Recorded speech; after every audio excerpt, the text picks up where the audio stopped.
एक तरफ जहां सरकारें रामायण, महाभारत, बौद्ध और शक्तिपीठ सर्किट से सांस्कृतिक पर्यटन को पुनर्जीवित कर रही हैं, वहीं हिंदुत्ववादी संगठन अपारदर्शी विदेशी फंडिंग से बन रहे जीसस कॉरिडोर का विरोध कर रहे हैं। उत्तरी बंगाल से लेकर बोडो क्षेत्रों, असम के चाय बागानों, सिक्किम और अरुणाचल प्रदेश तक फैले इस कॉरिडोर को कथित तौर पर सिक्किम के मुख्यमंत्री प्रेम सिंह तमांग, उनके करीबी अधिकारी, all Sikkim Christian organisation, Caritas India, United Christian welfare society of Sikkim और दार्जिलिंग सोशल सर्विस सोसाइटी का समर्थन प्राप्त है।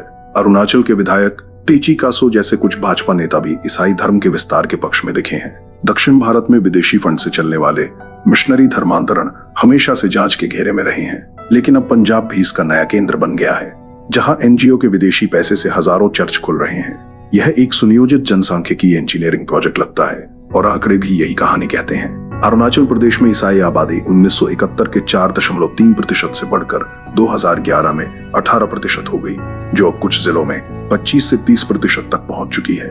नागालैंड और मिजोरम 87% से अधिक और मेघालय लगभग 70% ईसाई बहुल हो चुका है।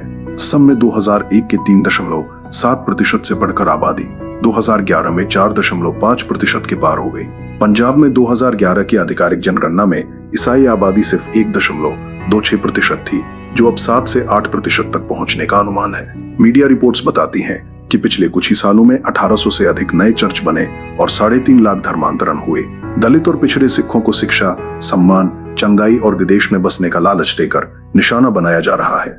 भले ही आधिकारिक राष्ट्रीय आंकड़ा 2.3% हो, लेकिन सीमावर्ती राज्यों में यह तेज वृद्धि आगामी जनगणना में सबको चौंका सकती है।